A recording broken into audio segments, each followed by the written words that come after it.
Hello everyone, welcome to another session on the chapter and the subject of resolution of corporate disputes, a paper in the CS Professional Module 2. Now, today we will deal with chapter number 4, 5, 6, 7 and 9. In the past session, we have dealt with the remaining chapters. So, directly coming on to the point that इन chapters को हम कैसे पढ़ेंगे. Again I am not interested in explaining you any concepts, वो हमने हमारे regular lectures में कर लिया. So what are the difficult areas which a student face, हम उस पर फोकस करेंगे. ठीक है.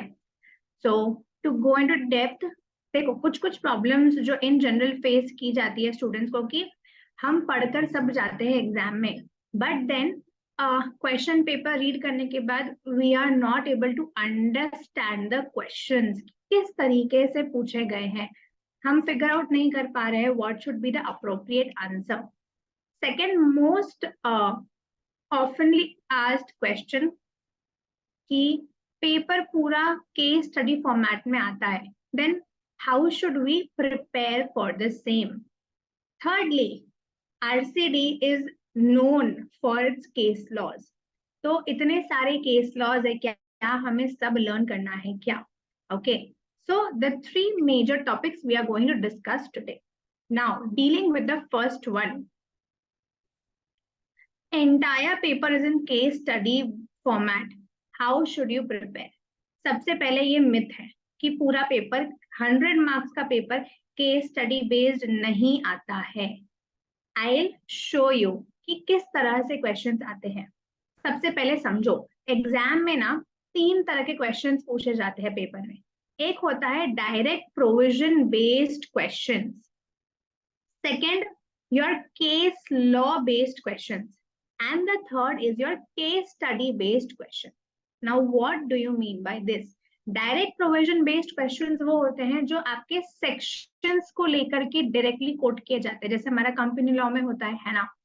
तो फॉर एग्जांपल आपको पूछा जाएगा सेक्शन 206 के बारे में, या फिर सेक्शन 212 SFIO से related. So direct provision based questions आएंगे. Second, your case law. Case law based questions के लिए हम क्या करें? क्या सारे केस लॉज लर्न करना है? The answer is a big no. Okay, you don't have to learn all the case laws. You have to by heart few of them. अब हमें कैसे पता चलेगा कौन से? तो जो बहुत frequently asked cases है, जो बहुत known है, famous है, जिससे questions frame किए जा सकते हैं, हमें वो पढ़ना है. For your convenience, I have prepared a case law list for all the 9 chapters. There are some cases which are highlighted.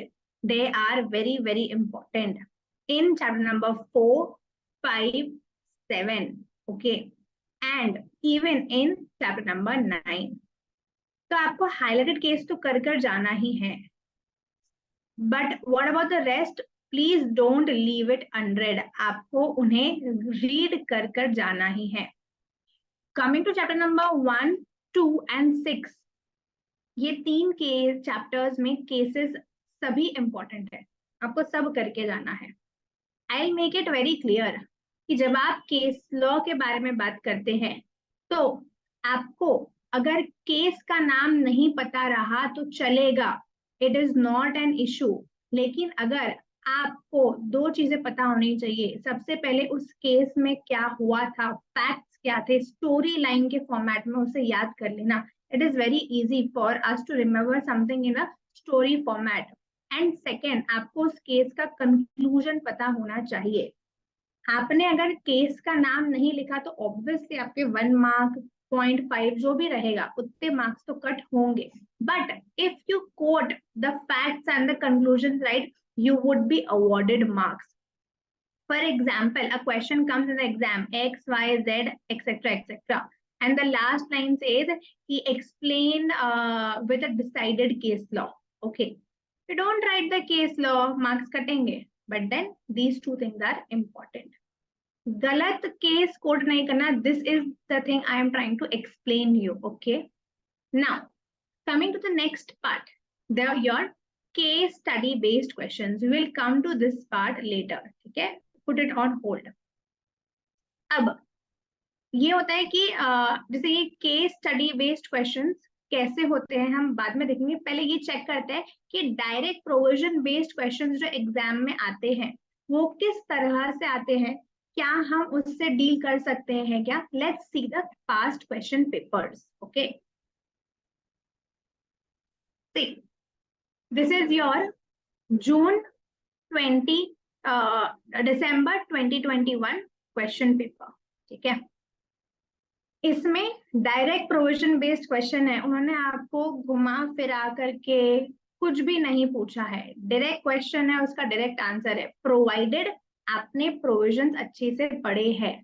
तो हमेशा याद रखना कि आरसीटी के पेपर में आपका जो की है ना वो है प्रोविजंस. प्रोविजंस बहुत अच्छे से आने चाहिए आपको. देखो, फ्रॉड के चैप्टर से रिलेटेड क्वेश्चन है, वो सिर्फ आपको क्या पूछ रहे हैं कि what are the essential elements of fraud. So see the type of the question they are asking. वो ऐसा बहुत बड़ा सा पैराग्राफ देंगे, बहुत सारी इंफॉर्मेशन देंगे. हमेशा याद रखना है ऐसी चीजें ना हमारे लिए इररिलेवेंट होती है, वो आपको घुमाने की कोशिश करते हैं. जो last part of the question होता है ना उस पर फोकस करना, रीड करना कि वो क्या पूछ रहा है. अगर आपने ये रीड कर लिया ना तो अगर ये नहीं भी रीड करेगा then also it is not this. ऐसा जरूरी नहीं है ये रीड करना. Last part is more important for अस.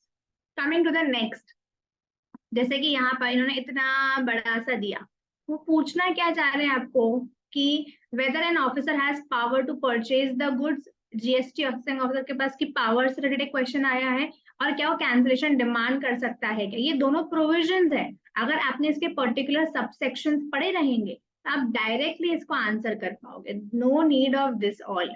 ठीक है, ये स्टोरी लाइन है, पूरा कोई काम का नहीं है. अगेन ये इतना बड़ा सा उन्होंने क्वेश्चन दिया है, ठीक है, बट उसमें वो सिर्फ और सिर्फ आपको what are the factors which are considered while deciding the quantum of penalty, इसके 4-5 पॉइंटर्स दिए हैं. बहुत कॉमन है वो पॉइंटर्स, हर लॉ में उन्होंने एक्सप्लेन किया है उसको कि जब आप पेनल्टी डिसाइड करते हो तो क्या क्या चीजों को ध्यान रखते हो factors. This was not at all relevant. अब स्टूडेंट क्या करते हैं ना, इसको ना केस स्टडी क्वेश्चन बोल देते हैं. This is not a case study question, this is a direct provision based question. Okay, coming to the next part. For example your June 21 question paper. See this is June 21 question paper. एकदम 3A direct questions. Meaning of adjudicating, factors which are to be considered while deciding the quantum of penalty. Again, this is a repeated question. Then meaning of mediation conciliation, difference between them, meaning of compounding, procedure for compounding, powers of the ED to compound. I think अब आपको समझ आ रहा है कि direct provision based question कैसे आते हैं. See, accompanied officers will not be eligible for compounding again for the similar offense. सीधा क्वेश्चन है. June 20 paper. See, June 20 paper. Direct question. The term fraud, discuss the background and importance of definition of fraud. Decriminalization के बारे में है. Then there is a difference between section 441 and 454. Explain. Direct question, 4 marks. कौन कौन से offence compound हो सकते हैं, अगर हो सके तो कौन करेगा. 4 pointers. So understand one thing again. Further, short notes on consent, search, seizure, cognizable non-billable offense क्या होते हैं. Then inspection of the accounts or records FCRA के अंदर. Then what are the matters which cannot be referred to mediation and conciliation. Objectives of providing compounding immunity and its economic benefits. So हमने इन सब से क्या analyse किया कि direct provision based questions are something जो हम खुद डील कर सकते हैं. इसके लिए कोई स्ट्रैटेजी नहीं चाहिए, बस आपका पढ़ाई करते वक्त प्रोविजन पे स्ट्रॉन्ग कमांड होना चाहिए. क्वेश्चन पेपर में जो क्वेश्चन आएगा तो घबराना नहीं है बड़ा सा पैराग्राफ देख करके. आराम से उसको रीड करना है, और जनरली जो last part of the question होता है ना, वो हमारे लिए इंपॉर्टेंट है, वही होता है जो वो पूछना चाह रहा है। मोस्ट ऑफ द टाइम्स ऊपर का पार्ट इररेलेवेंट होता है। This is your strategy for the direct provision based question. For your case law based question we have already discussed कौन से पढ़ना है, कौन से नहीं पढ़ना है, फैक्ट्स और कंक्लूजन पे आपका फोकस होना चाहिए। Coming to the third, the most important part is the case study based questions. यहाँ पर आती है स्टूडेंट्स को दिक्कत। पहले ये समझते हैं कि केस स्टडी बेस्ड क्वेश्चन मतलब किस टाइप के क्वेश्चंस यहाँ पर पूछे जाते हैं। Let's check.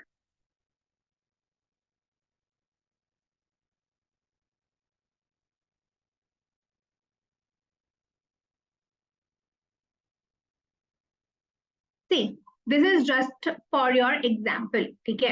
एक क्वेश्चन प्रिपेयर किया है जिससे हम ये समझेंगे कि एग्जाम में कैसे क्वेश्चंस आते हैं, और पूरे आरसीडी के पेपर में इसी टाइप के क्वेश्चंस है जो स्टूडेंट को परेशान करते हैं, जिसके वजह से वो आरसीडी को डिफिकल्ट क्वेश्चन पेपर बोलते हैं।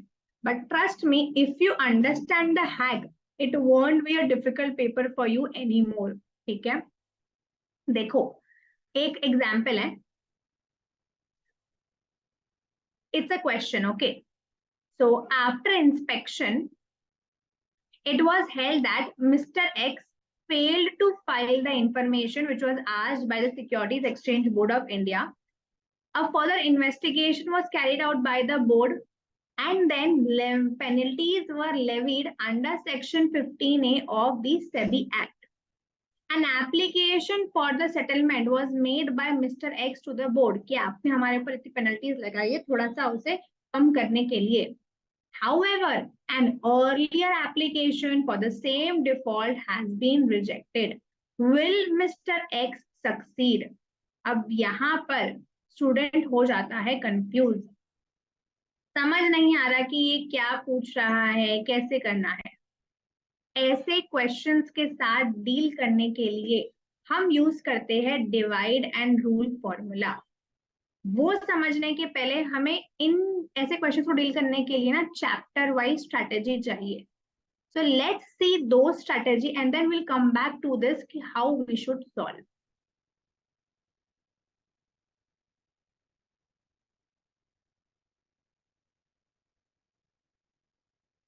सी, एक बार आपने चैप्टर नंबर 5, 6, 7 एंड 9 को कैसे पढ़ना है ये समझ लिया, इंटरलिंकिंग समझ ली, so it will be very easy for you to deal with such tricky questions, and alongside आप जो बाकी टाइप के क्वेश्चंस है वो भी सॉल्व कर पाएंगे।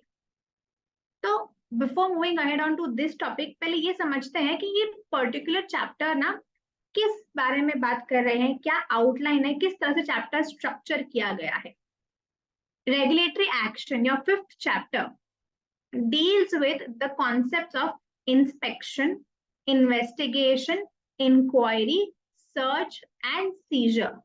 But इन्होंने क्या किया है, under various laws। मतलब वो ये इसमें आपको वो पता करना चाह रहे हैं कि आपने कुछ गलत किया है क्या। They're trying to know the wrong which is done by you by following these process। अब कंपनीज एक्ट बोलता है कि सुनो, इधर आओ, मैं ना अपने खुद के कुछ सेक्शंस बता रहा हूँ, आपको ये फॉलो करना पड़ेगा अगर आपको इंस्पेक्शन, इंक्वायरी, सर्च, सीजर करना है तो। जैसे कि सेक्शन 206 और उसकी सीरीज 210, 11, 212 SFIO। आप आओ, आप अगर कंपनीज एक्ट के अंदर आ रहे हो तो आपको इस तरह से करनी पड़ेगी। Then similarly the competition act says कि नहीं, कंपनीज एक्ट का और हमारा प्रोसेस अलग है।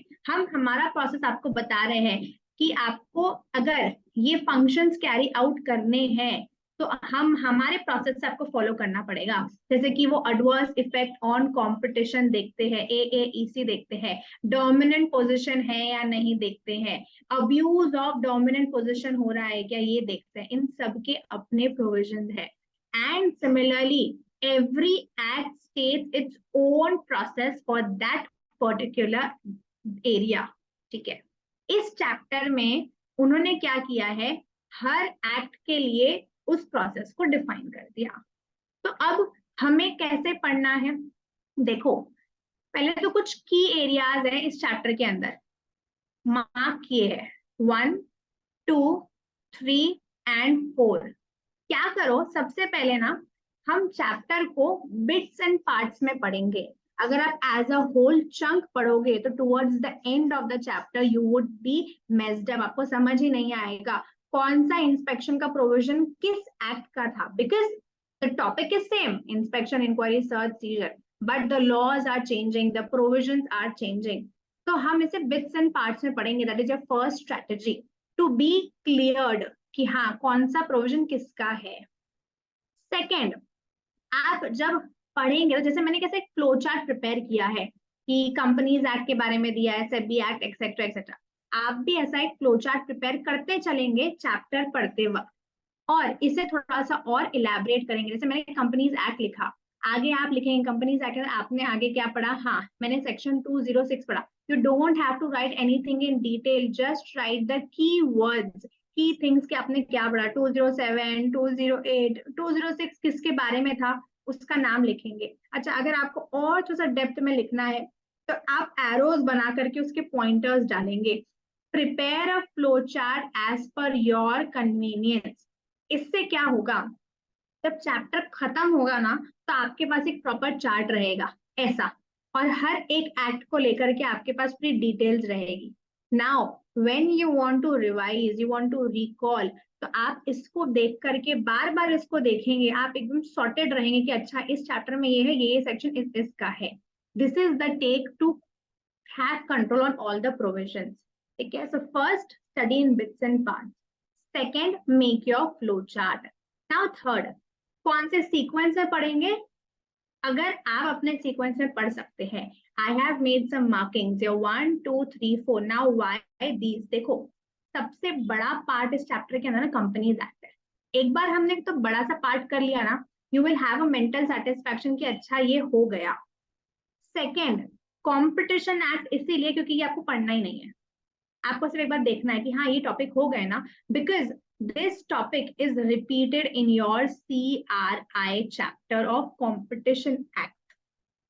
Third, GST, again you don't have to study from here, आपको सिर्फ गो थ्रू करना है। 90% of the topics are repeated in your GST के अंदर हम देखना लास्ट क्लास में जो थ्योरी टॉपिक्स होते हैं ना वहां पर कवर किया गया है।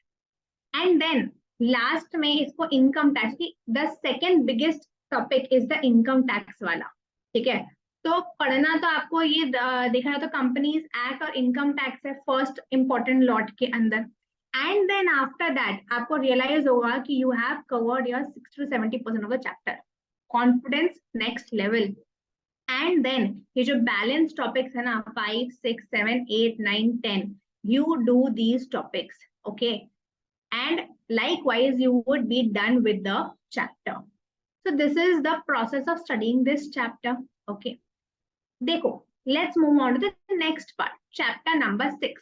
अब वो इस चैप्टर में क्या बोल रहे हैं कि देखो आपने लास्ट इसके अंदर ये समझ लिया कि कहाँ कहाँ से कि कौन कौन से एक्ट में किस किस तरह से इंस्पेक्शन, इन्वेस्टिगेशन, इंक्वायरी की जाती है। They are trying to know that क्या आपने कुछ गलती की है क्या।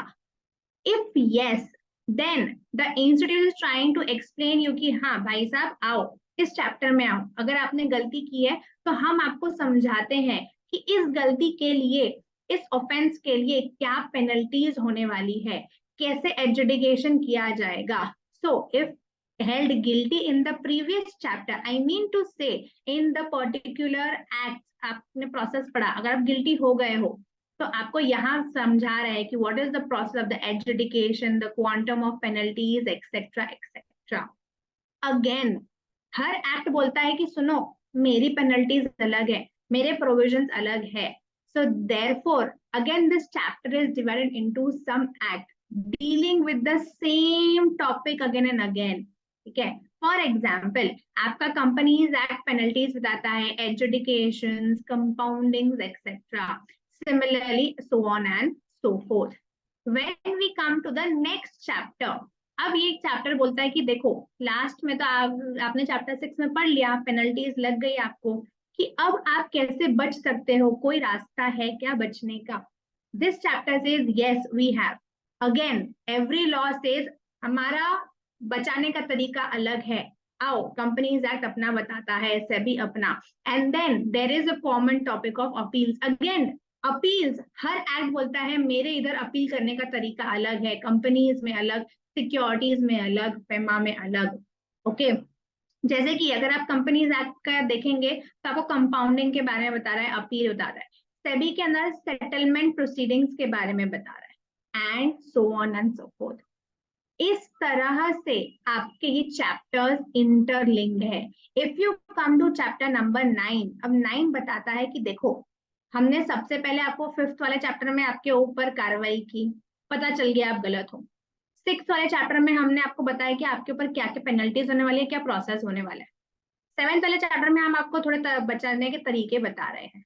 9th चैप्टर आपको बोलता है कि अब आपके ऊपर जो कार्रवाई होने वाली है, कोर्ट केसेस होने वाले हैं, तो किस तरह से होंगे, कौन से कोर्ट में होगा, सिविल मैटर है कि क्रिमिनल मैटर है, स्पेशल कोर्ट्स में जाएगा कि नहीं जाएगा, अगर जाएगा तो क्या प्रोसेस होगा, ट्रायल कैसे होगा, चार्जेस कैसे फ्रेम होंगे, विटनेस को कैसे, मतलब कोर्ट कचहरी का जो मामला है in the very layman term कैसे होगा। So within the court जो टॉपिक्स है कैसे होंगे, that is discussed in your chapter number 9।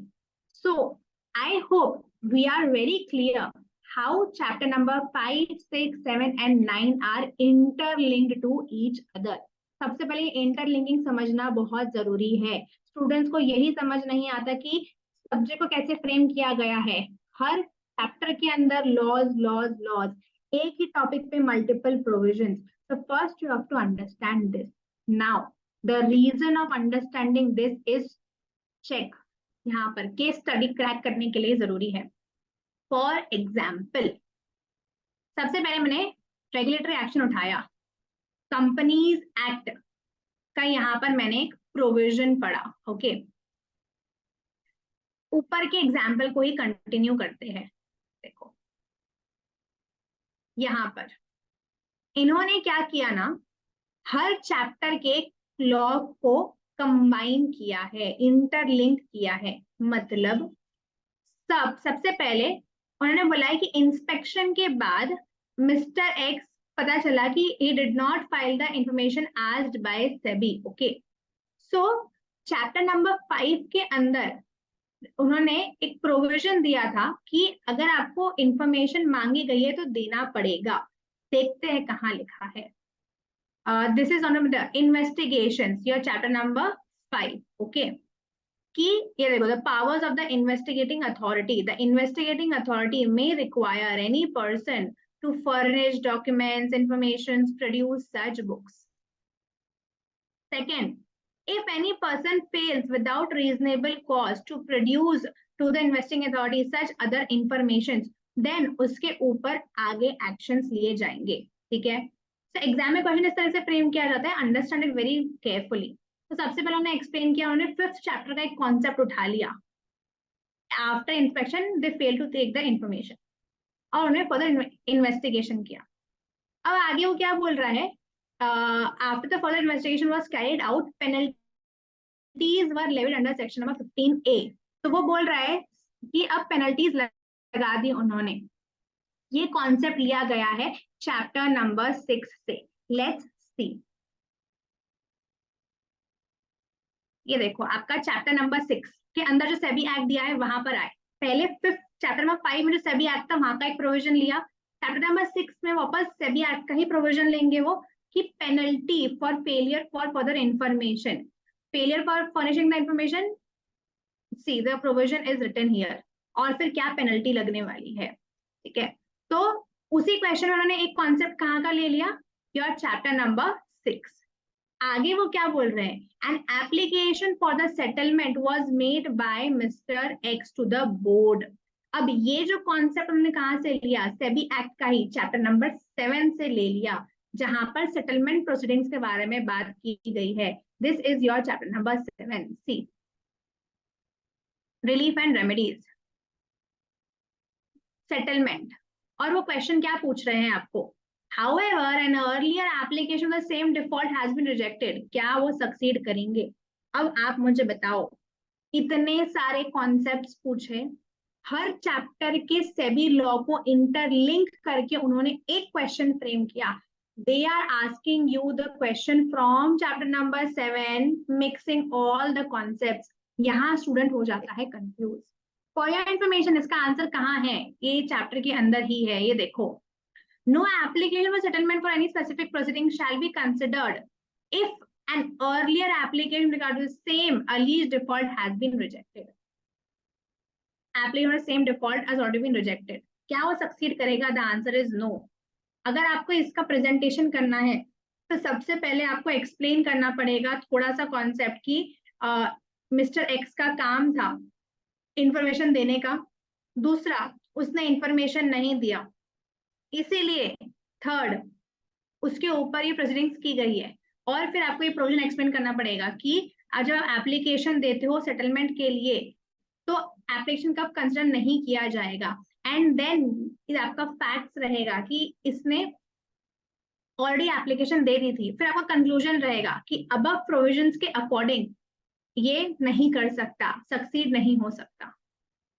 तो क्या समझ में आया हमें? व्हाट इज द कंक्लूजन कि ऐसे क्वेश्चंस ट्रिकी है? यस, ये तो समझ आ गया आंसर कैसे लिखना है, but how to deal with, हमें कैसे समझ में आएगा कि कहाँ से दिया है, कैसे दिया है?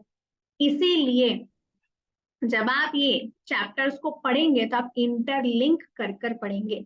मतलब जब आप रेगुलेटरी एक्शन का पूरा पार्ट कंप्लीट कर लेंगे and then when you move on to your next chapter, so first revise कि आपने यहाँ पर कंपनीज एक्ट के अंदर क्या प्रोविजंस पढ़े थे इंस्पेक्शन इन्वेस्टिगेशन को लेकर के, एंड देन स्टडी इधर का कंपनीज एक्ट। आपको रियलाइज होगा कि कंटेंट इंटरलिंक्ड है, आप चीज कॉन्सेप्ट्स को रिलेट कर पाएंगे एक दूसरे से और उसको as a continuous story form में पढ़ेंगे। एक बार आपने यहाँ से ये पढ़ लिया, then when you start reading chapter number 7, तो यहाँ कंपनीज एक्ट का पढ़ने से पहले 2 रिवाइज करेंगे and then study this, and you will realize कि एक पूरा प्रोसेस बन गया है। इंस्टीट्यूट ने क्या किया है ना, they have made chapters act wise नहीं बनाया उन्होंने, एक टॉपिक वाइज बनाया है। और जैसे कि टॉपिक मतलब एजुकेशन, प्रोसिक्यूशन, ऑफेंस, पेनल्टीज, एक टॉपिक ले लिया, उसमें बहुत सारे एक्ट्स डाल दिए। The other area of making the chapters could be companies act के अंदर सारे प्रोसेस एक्सप्लेन कर दो ना हमको कि क्या रेगुलेटरी एक्शंस ले सकते हो, कैसे एजुकेशन कर सकते हो और क्या रेमेडीज है। They haven't done this. अब स्टूडेंट क्या करते हैं, हर चैप्टर को अलग अलग पढ़ते हैं और इसलिए वो रिलेट नहीं कर पाते। So I think I am very clear that how you have to read this chapter. To summarise, सबसे पहले आप एक chapter for example regulatory action को पढ़ेंगे law by law, bits and parts. Second, flow chart बनाएंगे अपने लिए जो आपको एग्जाम के एक दिन पहले हेल्प करेगा, आपको क्लैरिटी देगा कॉन्सेप्ट्स की। थर्ड, जब दूसरा चैप्टर पढ़ेंगे आप, मतलब 6 के बाद 7 पढ़ेंगे, तो पहले 6 में जो लॉ आप पढ़े हो उसी लॉ को एक बार रिवाइज करेंगे और फिर 7th चैप्टर के अंदर आप उसी लॉ को पढ़ेंगे। फॉर एग्जाम्पल कंपनीज एक्ट पहले रिवाइज किया एंड देन चैप्टर 7 में कंपनीज एक्ट हमने रीड किया। इंटरलिंक करते चलेंगे प्रोविजंस को, खुद के लिए क्वेश्चंस फ्रेम करते चलेंगे, ठीक है। एंड द नेक्स्ट थिंग, अगर मैं आपको एक एक्सप्लेन करूं कि आप फ्लो चार्ट कैसे बना सकते हो, तो उसका भी एक तरीका है, explaining it to you with the help of chapter number 6। देखो, जैसे कि एक, this is just an example to make things clear for you. Whenever you are held guilty under any act under chapter number 5, so now you come to chapter number 6 and they tell you ki how you are prosecuted, what is the procedure, what penalties are levied। फिर इस chapter में वो आगे बोलते हैं कि देखो, एक सिविल लॉ है, एक क्रिमिनल लॉ है। अगर आप सिविल लॉ में पकड़े गए हो तो फिर हम आपको पेनल्टीज क्या पेनल्टीज लगाने वाले हैं वो दिया है पेज 1 मॉड्यूल पे। कैसे हम आपका एजुकेशन करने वाला है वो एक्सप्लेन किया गया है। अच्छा, हो सकता है ना कि एक ही डिफॉल्ट को 2 बार किया गया है, देन पेनल्टीज कैसे लेवी होगी, दिस इज वन पार्ट। हो सकता है चैप्टर 5 में आप क्रिमिनल लॉ में पकड़े गए हो, तो अब यहाँ बता दें क्रिमिनल लॉ में आप पकड़े गए हो तो फिर किस तरह से ऑफेंसेस कमिट किए, तो कौन कौन से ऑफेंस कमिट किए। हो सकता है आपने जो ऑफेंस कमिट किए हो वो कंपाउंडेबल हो सकते हैं, वो कंपाउंडेबल नहीं हो सकते हैं। Further they are trying to explain you कि अगर ऑफेंस जो कमिट किया है चाहे वो कंपाउंडेबल हो नॉन कंपाउंडेबल है, क्या वो कॉग्निजेंस है या नहीं।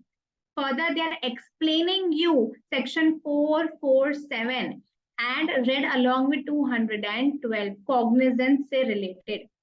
आगे और इन डेप्थ जा रहा है चैप्टर। कंपाउंडिंग है तो कंपाउंडिंग का मीनिंग क्या होता है, कंपाउंडिंग अगर हम करेंगे आपकी तो क्या प्रोसेस से करेंगे, क्या प्रोविजंस है, section 441 page 161 of the module में दिया गया है। अगर कंपाउंडिंग नहीं है, नॉन कंपाउंडिंग है, तो नॉन कंपाउंडिंग या प्रोसीजर्स या कॉन्सिक्वेंसेस है वो दिए गए हैं। This is a part.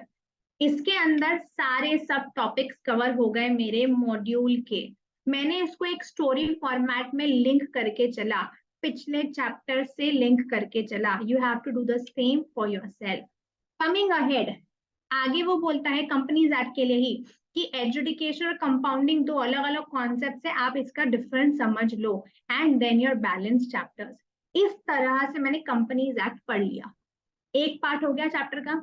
अब दूसरा है सेबी एंड सिक्रा। देखो एक पार्ट था कंपनीज एक्ट आपका, ये हमने पढ़ लिया। अब मैं इन दोनों को एक साथ पढ़ने वाली हूँ। व्हाई रीड टुगेदर, इसमें बहुत कॉमन पॉइंटर्स है। Let's see.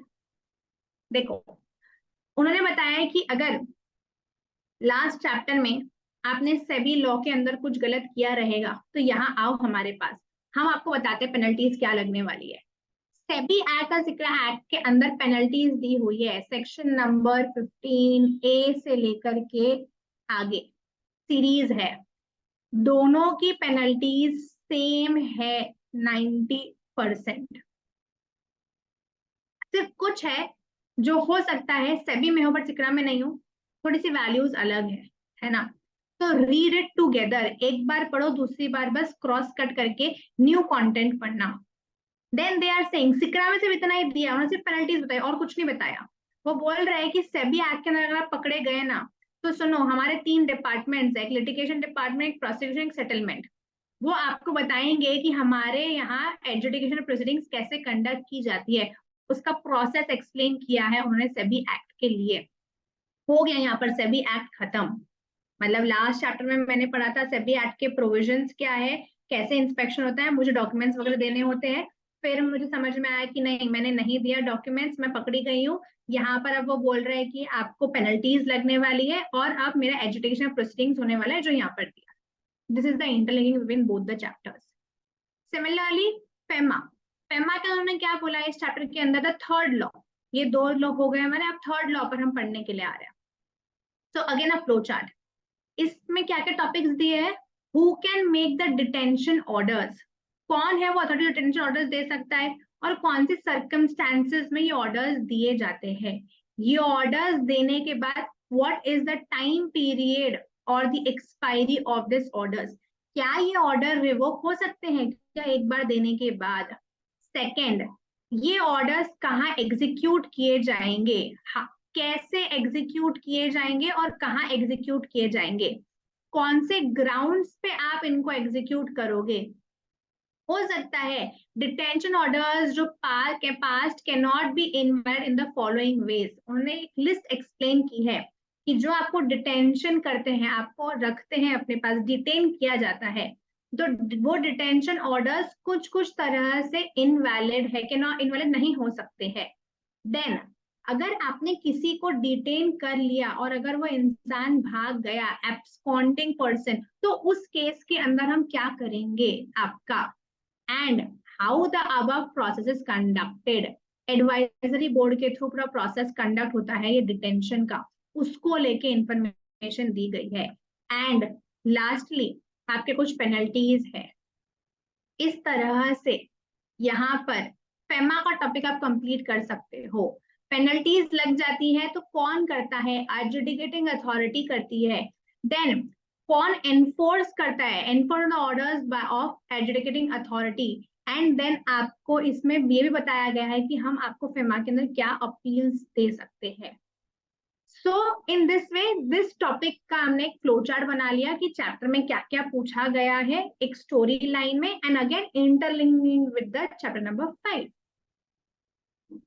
Similarly for your PMLA वही सेम चीज स्टोरी लाइन में दी गई है। इस तरह से मैंने इस चैप्टर को लॉ वाइज पढ़ा, दूसरा मैंने मेरे फ्लो चार्ट्स बना लिए, तीसरा मैंने इंटरलिंकिंग करके पढ़ लिया। So I have practically explained you how can you study each of these chapters. अब देखो ये इसमें ना RCD में अब जब ये केसेस आएंगे, एक बार you are thorough with the provisions, आपको हर इस लॉ के प्रोविजन पता है, सेक्शंस पता है, एंड देन कहाँ से ये टॉपिक है आपको वो सब पता है, it would be very easy for you to crack such questions, क्योंकि आपको पता है ना कि हाँ इंस्पेक्शन किया गया है, द इंफॉर्मेशन फाइल नहीं किया है, and so on and so forth. Now coming to the next part, एक और स्टेप अहेड कि हमें नहीं समझ में आ रहा कि हम ये जो ट्रिकी केस स्टडीज है हम कैसे क्रैक करें, डायरेक्ट क्वेश्चंस कैसे क्रैक करेंगे, यही एक मेन एरिया है डिफिकल्टी का। So I have tried to jot it down in simpler words for you. देखो सबसे पहले आप क्या करेंगे, आपको तो 15 मिनट्स एक्स्ट्रा है, राइट? सो सबसे first thing you have to do is read the questions very thoroughly.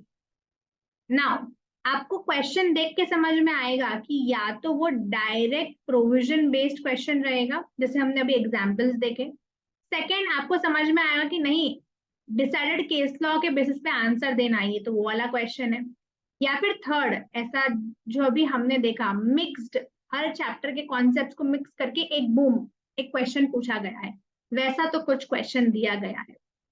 तो हम इनको कैसे करेंगे आंसर, पेपर आया सामने, मैंने क्वेश्चन रीड किया, आइडेंटिफाई कर लिया कौन सा क्वेश्चन है। अगर मुझे दिख गया कि डायरेक्ट क्वेश्चन है, फॉर एग्जांपल मुझे दिख गया है यहाँ पर पे कि ये फ्रॉड वगैरह वगैरह, ये रीड किया और वो detailing essential element of the fraud बताना है, क्वेश्चन समझ में आ गया, then it's very easy for me, मैं लिख लूंगी हाँ मुझे सबसे पहले फ्रॉड का डेफिनेशन लिखना है और एसेंशियल्स के अंदर ये 5 पॉइंट्स है ये लिखना है, मेरा answer prepare, and then when I start writing I'll write my answer in the same way। easy है, मतलब हम direct provision based questions crack कर सकते हैं। it will be very easy to crack, just recall the chapter and start writing relevant answer। अब सबसे बड़ा ना यहाँ पर जो हिट है वो ये recall the chapter। अगर आपको पता है ना कौन से चैप्टर में क्या कंटेंट दिया है, जो अगर आप फ्लो चार्ट बनाएंगे तो आपके लिए बहुत इजी होगा समझना, one day before exam also, ये पता रहा ना आधा क्वेश्चन आप वहीं क्रैक कर लेते हो। So make sure you know the content of every chapter. जैसे यहाँ पर मैंने देखा ये फ्रॉड रिलेटेड चैप्टर है, ठीक है, बाकी कुछ नहीं है, ये वाले टॉपिक से रिलेटेड रहने वाला है question. For example one more, जैसे कि यहाँ पर दिया हुआ है power of inspector under factories act. Now I am going to recall कि शेयर होल्डर डेमोक्रेसी तो नहीं है, ये corporate disputes class action suit तो बिल्कुल भी नहीं है, फ्रॉड चैप्टर में ऐसा कोई कंटेंट नहीं दिया है। Okay, fifth chapter regulatory action दिए हुए हैं, रेगुलेटरी एक्शन के अंदर मैंने क्या इंस्पेक्टर की पावर पढ़ी थी, या फिर हो सकता है चैप्टर 6 में पढ़ाओ। रिलीफ रेमेडीज के बारे में चैप्टर नहीं है, ठीक है ना, क्राइसिस मैनेजमेंट के बारे में है, और जो अपना मैल प्रैक्टिसेस है मिस रिप्रेजेंटेशन उसमें तो कोड्स वगैरह के बारे में है, तो उधर भी नहीं है, तो चैप्टर नंबर 5 या 6 है। Then I am trying to recall कि इट इज आस्किंग इंस्पेक्टर क्या पावर्स है फैक्ट्रीज एक्ट के अंदर, मुझे रिकॉल हो गया चैप्टर नंबर 5 का क्वेश्चन है, easy for you to crack it, है ना, क्योंकि कैसा है ना इस सब्जेक्ट के अंदर कंटेंट इस तरह से डिजाइन किया है कि स्टूडेंट कंफ्यूज हो जाता है, it is not like any other subject in your CS professional, इसीलिए इसको थोड़ा सा स्ट्रेटेजाइज इस तरीके से करना जरूरी है। शायद अभी आपको थोड़ा सा लगेगा कि वेग साउंड करेगा, but then when you complete your syllabus and write a 100-mark prelim, at that time you will realize the importance of these small things. Okay, coming to the next part, कि question देख के समझ में आ गया, लिखा है ना वहां पर decided, explain with decided case law, तो हम कैसे करें, अब समझ नहीं आ रहा. So then what can you do for yourself? सबसे पहले, it won't be easy to instantly recall, mind you, नहीं रहेगा इसमें, क्योंकि उन्होंने फैक्ट दिया है, आपने बहुत सारे केसेस पढ़े हैं. अगेन सबसे पहले क्या करेंगे, हम एक चैप्टर रिकॉल करने की कोशिश करेंगे, क्योंकि कैसा होता है ना, जो फैक्ट्स ऑफ द केस दिए हैं वो बहुत रिस्ट्रिक्टेड रहेंगे. अगर माइनॉरिटी शेयर होल्डर के बारे में कुछ दिया है उस फैक्ट्स में, मेजॉरिटी राइट्स के बारे में दिया है, ये सब दिया, तो समझ आ रहा है ना, शेयर होल्डर डेमोक्रेसी रिलेटेड कुछ पॉइंट है, negligence and breach of trust या इन सब के बारे में, तो आपको लग सकता है कि नहीं फ्रॉड से रिलेटेड कुछ पॉइंट दिया हुआ हो, है ना. तो इस तरीके से आप आइडेंटिफाई कर सकते हो. सबसे पहले क्या करोगे, चैप्टर रिकॉल करने की कोशिश करोगे, जस्ट टू एलिमिनेशन वाला हम टेक्निक यूज करें. मतलब मैंने अगर 10 केसेस पढ़कर गई हूँ घर से, मुझे समझ नहीं आ रहा कौन सा है, ये 10, ये ऑल द 7 चैप्टर्स के मिलाकर के 10 केसेस पढ़े हैं, so we are trying to eliminate कि नहीं ये नहीं हो सकता, वो नहीं हो सकता. Okay, and then once you recall the chapter, then try to recall the case laws. मैंने इस चैप्टर में कौन कौन से केसेस पढ़े थे. फैक्ट्स कंक्लूजन लिख कर आना, केस का नाम आता हो तो लिखना, वरना मत लिखना. हो सकता है आपने फैक्ट्स कंक्लूजन राइट लेके ऊपर रॉन्ग केस कोट किया, 0 मार्क्स मिलेगा, है ना, ध्यान रखना इस चीज का. Now coming to the important tricky part, कि जो मिक्स टाइप के क्वेश्चन हमने ऊपर देखे ना एग्जाम्पल, वो कैसे सॉल्व करना. Again use your divide and rule formula, मतलब क्वेश्चन को टुकड़ों में बांटो. हर एक फर्स्ट पार्ट आपने कट किया, उसका मीनिंग समझो, देखो उसको लिंक करने की कोशिश करो कि मैंने ये चीज ये कौन से प्रोविजन में पढ़ी है क्या कहीं पर. अगर वो इंस्पेक्शन की बात कर रहे हैं तो फॉर श्योर चैप्टर नंबर 5 में आपने कहीं पढ़ा रहेगा. दूसरा, उसमें ना लॉ का नाम हमेशा लिखा रहेगा, under companies act, SEBI, the board, या फिर the competition commission of India, कुछ ना कुछ तो लॉ लिखा रहेगा. तो वहां से हमने क्या किया, ये समझ में आ गई कौन से लॉ की बात कर रहे हैं. दूसरा, उस लॉ से उस प्रोविजन को रिलेट करने की कोशिश करोगे, and then you have to read the for the question, do the same, read the for the question, do the same. ऐसे कर करके at the end you will realize कि मुझे पूरा क्वेश्चन समझ में आ गया, वो क्या पूछ रहे हैं, and you will get the answer on your own. अभी शायद आपको डिफिकल्ट लगेगा सुनने में. Once you complete your syllabus revision, please do it for yourself and try it, it will work wonders. Exam में जाने से पहले प्लीज आरसीडी की प्रीलिम्स लिखना. 100 मार्क का पेपर तो लिख कर ही जाना, भले ही आप कोई पेपर के लिए करो या ना करो. It is very important to face this once before your actual exams. Okay, and then हमने केस लॉस के बारे में देखा कि हमें कैसे डील करना है. ओके, अब coming to the next and the very last part of the session. सबसे पहले हमने देखा कि हमें कहाँ से पढ़ना है, आपको अपने नोट्स से ही पढ़ना है, जहां से आप पहले से पढ़ते आ रहे हो, नो चेंज इन दैट. दूसरा, कैसे पढ़ना है, तो हमने लास्ट सेशन में देखा chapter number 1, 2, 3 and your 9, how you have 1, 2, 3 and your 8, sorry, how you have to study. ठीक है, आज हमने देखा your 4, 5, 6, 7 and 9. Coming to chapter number 4, we haven't discussed anything as such जो फ्रॉड से रिलेटेड है, बिकॉज इस चैप्टर में कोई स्ट्रेटेजी नहीं है. हमने इसे JIGL में पढ़ते आ रहे हैं, so it is a very straightforward chapter. Case laws important है यहाँ पर, you have to study as usual you do it. Then हमने ये देखा कि बैलेंस चैप्टर्स जो है आपको कैसे पढ़ना है, इंटरलिंकिंग करके पढ़ना है. एग्जाम में इंडिविजुअल चैप्टर्स से भी क्वेश्चंस आते हैं, सबको मिला करके एक बड़ा क्वेश्चन आता है. हमने ये भी देखा कि अगर आपको क्वेश्चन को क्रैक करना है तो अलग अलग टाइप के क्वेश्चंस को आप कैसे क्रैक कर सकते सकते हैं। How to present the answer, हमने ये भी डिस्कस किया। प्रोविजन बेस्ड तो कैसे लिखेंगे, केस लॉ है तो कैसा। Okay, now we have seen your chapter wise strategy also. I have explained you a brief summary of how can you prepare a particular chapter. And one day before exam, as usual, I say prepare a basic timetable for yourself for one day before the exam. Serial number, यहाँ रहेगा name of the chapter, यहाँ पर रहेगा उसका maximum marks कितने हैं, यहाँ रहेगा आपका, आपको अज्यूम करो आपको 10 आवर्स तो मिलते ही है हर स्टूडेंट को, excluding your travel time, food, sleep etcetera. 10 hours को डिवाइड करना है बिटवीन योर 9 चैप्टर्स कि मैं कैसे पढ़ूंगी।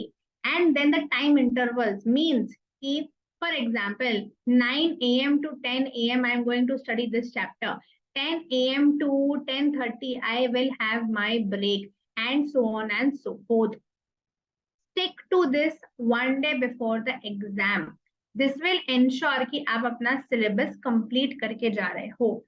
अगेन एग्जाम में जाने से पहले कम से कम 2 बार तो भी अपनी केस लॉ लिस्ट को रिवाइज कर लेना। आप ये सब्जेक्ट में इग्नोर मत करना उसको। Okay, and coming to one of the topic which is left to explain. देखो, मैं आपको सिर्फ एक बता रही हूँ किस तरह से चैप्टर्स फ्रेम किए गए हैं। This is your chapter number 5, है ना। आई एम एक्सप्लेनिंग यू किस तरह से चैप्टर इंटरलिंक किए गए हैं। यहाँ पर चैप्टर नंबर 5 के उन्होंने आपको प्रोविजन एक्सप्लेन कर दिया, इंस्पेक्शन, इन्वेस्टिगेशन, इंक्वायरी कैसे होगा, क्या होगा, ये पूरा आपका एक्सटेंड होगा सेक्शन नंबर 212 SFIO तक पूरा। सी, and then further more sections are there in this obviously. Okay, यहाँ तक कि आपका कंपनीज एक्ट से रिलेटेड उन्होंने प्रोविजन बता दिए, फिर उसके आगे आपका सेबी चालू हो जाता है। See till here, okay, and then your SEBI act starts.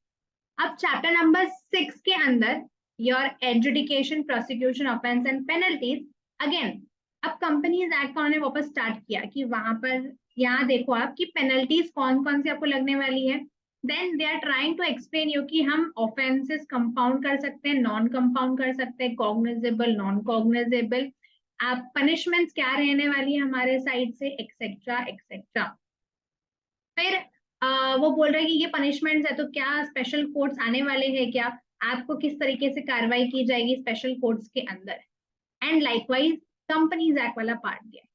Similarly chapter number 7 में आते हैं, अगेन कंपनीज एक्ट वाला पार्ट। अब वो बोल रहे हैं कि हमारे पास कुछ रेमेडीज है आपके लिए, हमारे पास या तो हम आपको कंपाउंडिंग कर सकते हैं, ओके, या फिर कंपाउंडिंग नहीं भी हो सकती है आपकी, डिपेंड करता है प्रोविजन के ऊपर। देन आगे प्रोसेस दिया है कंपाउंडिंग का, वो बोल रहे हैं हमारे पास और तरीका है, दूसरा तरीका हमारे पास है मीडिएशन का और कंसिलिएशन का। मीडिएशन कंसिलिएशन को लेकर के पूरा इंफॉर्मेशन दिया गया है, पूरा उसका लॉ दिया हुआ है कैसे करते हैं, है ना, पूरे इसके रूल्स के साथ। This is very very important, please don't ignore any of the rule. A separate question can be asked from each of them and so on and so fourth. यहाँ पर मीडिएशन कंसिलिएशन खत्म होता है। मतलब companies act को लेकर के तीनों चैप्टर्स हमने देख लिए, and you have to do it for all the chapters. I think I am communicating very clearly to you that how is the strategy for this. RCD का पेपर जितना difficult बोला जाता है उतना होता नहीं है, प्रोवाइडेड आपने सही से पढ़ा है इस चैप्टर को, कंटेंट को एब्जॉर्ब किया है, कॉन्सेप्चुअल क्लैरिटी होनी चाहिए, है ना। एंड केस लॉज याद ना हो तो टेंशन ना ले, बिकॉज सी केस लॉज का क्वेश्चन आएगा आपका 2-3 मार्क जाएंगे अगर आपने नाम कोट नहीं किया तो। So don't leave the rest of the 1995 marks paper just behind those few marks. That's all I wanted to convey to you all. So here we complete your resolution of corporate disputes strategy. Meet you all in the next session with a new subject. Thank you so much for joining.